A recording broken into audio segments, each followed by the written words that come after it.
मुझे वृद्धाश्रम में रहते हुए लगभग 5 वर्ष होने वाले हैं। मुझे यहाँ अच्छा लगता है।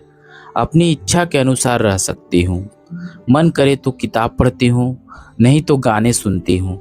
कभी कभी यहाँ रहने वाले दूसरों लोगों के साथ बातें करती हूँ। मुझे अच्छा लगता है। मैं ठीक हूँ। मेरे 2 बेटे और 1 बेटी है। बड़ा बेटा जावेद पेशे से डॉक्टर है और अपने परिवार के साथ ऑस्ट्रेलिया में रहता है। जाहिर मेरा छोटा बेटा देश में ही रहता है। वह पैतृक व्यवसाय संभालता है। बेटी बैंक में नौकरी करती है। छुट्टी के दिन मुझे देखने आती है। अगर किसी सप्ताह नहीं आ पाती तो खाना बनाकर भेज देती है, थोड़ा ज़्यादा ही, ताकि मैं यहाँ दूसरों के साथ भी बांट सकूं। मैं रजिया खानूम हूँ। पिछले 5 वर्षों से मेरा जीवन इसी तरह चल रहा है। जावेद के पिता की मृत्यु के लगभग 1 साल बाद अचानक मुझे हृदयाघात हुआ। मुझे लगभग 1 महीने तक अस्पताल में रहना पड़ा। वह समय कैसे बीता बता नहीं सकती। पैसों की कमी नहीं थी, इच्छा की कमी नहीं थी। कमी थी तो केवल समय की। अस्पताल में हर समय किसी एक व्यक्ति का रहना, लगातार डॉक्टर से बात करना, व्यायाम करवाना, समय पर दवा खिलाना और भी न जाने कितनी जिम्मेदारियां थी।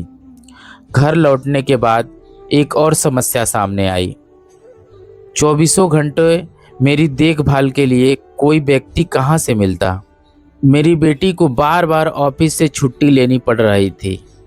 ऑफिस और मेरी देखभाल दोनों संभालते संभालते वह अपने परिवार पर भी ठीक से ध्यान नहीं दे पा रही थी। एक दिन मैंने सुना, मेरा दामाद कह रहा था, माँ सिर्फ तुम्हारी तो नहीं है, तुम्हारे भाइयों की भी तो कुछ जिम्मेदारी है।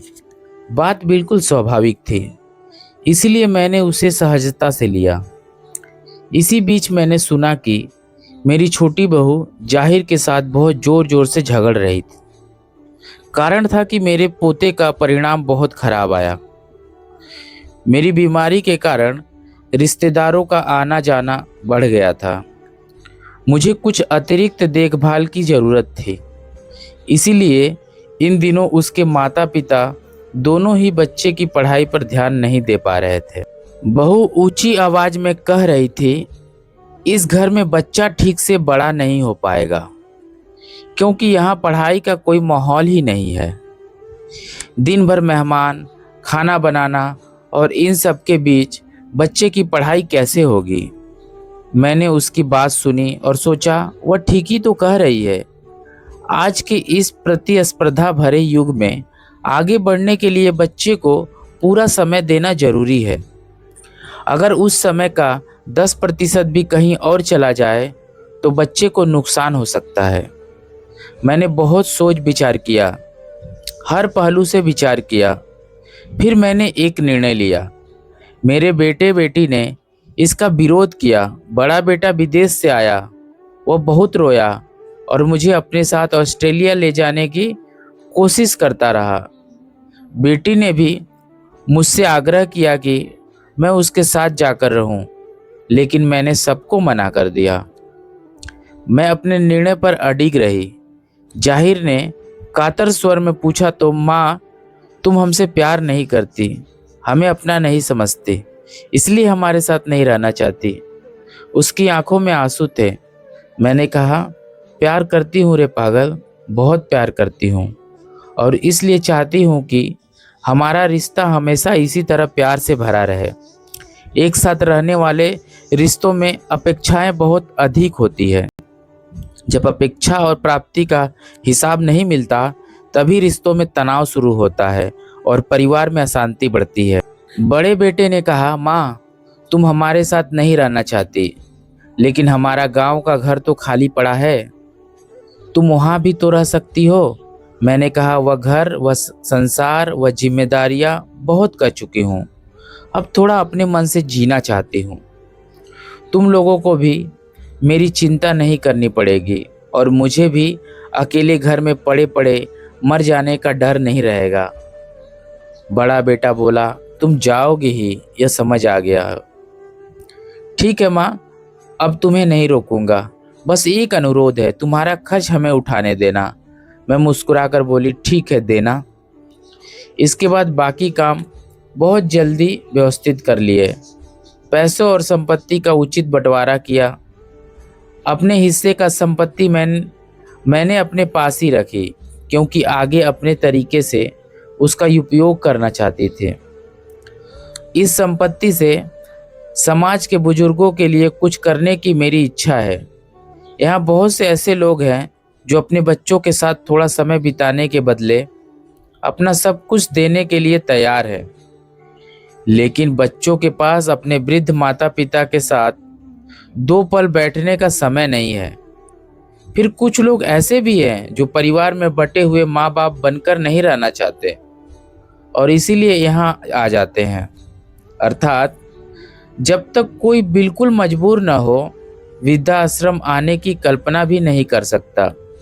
जबकि वृद्धाश्रम में रहना जीवन के अंतिम चरण में कई पारिवारिक जटिलताओं के सामने एक सुंदर और सम्मानजनक समाधान भी हो सकता है। यह विचार आज भी हमारे समाज में पूरी तरह स्वीकार्य नहीं है। जब तक हम महिलाएं पति, संतान और परिवार के बाहर अपने अस्तित्व को शून्य समझती रहेंगी, तब तक वृद्धाश्रम हमारे बीच एक नकारात्मक विषय बना रहेगा। यहाँ सभी लोग मुझसे ईर्ष्या करते हैं, ऐसी ईर्ष्या जिसमें प्यार भी मिला हुआ है। वे कहते हैं, आपके बच्चे आपसे इतना प्यार करते हैं, आपको अपने साथ रखना चाहते हैं, फिर भी आप यहाँ आश्रम में रह रही हैं। मैं मुस्कुरा देती हूँ। मैं उन्हें समझा नहीं पाती कि मैं यही खुश हूँ। मैं जानती हूँ कि मेरे बेटे बेटी मुझसे बहुत प्यार करते हैं, मेरा बहुत सम्मान करते हैं, लेकिन मैं यह भी जानती हूँ कि इस व्यस्त जीवन में जहाँ दिन के हर घंटे का हिसाब होता है, वहाँ मैं उनके लिए एक अतिरिक्त जिम्मेदारी के अलावा कुछ नहीं हूँ। एक माँ का जीवन केवल बच्चों को बड़ा करना और वृद्धावस्था में उन्हीं पर निर्भर होकर जीना नहीं है। बच्चे बड़े होने के साथ अपना संसार बनाते हैं, अपना परिवार बनाते हैं।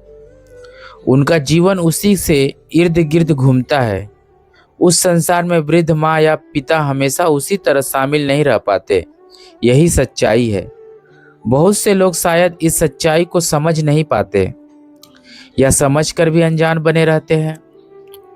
शायद उनके पास कोई दूसरा रास्ता नहीं होता, या वे किसी भी कीमत पर अपने बच्चों के पास रहने की इच्छा को छोड़ नहीं पाते। लेकिन मैंने किसी भी तरह उस मोह को त्याग दिया। मैं अपने जीवन का अंतिम समय अपने तरीके से बिताना चाहती हूँ। तब से मैं अपने चुने हुए पते पर रह रही हूँ। हाँ, अब यही मेरा पता है।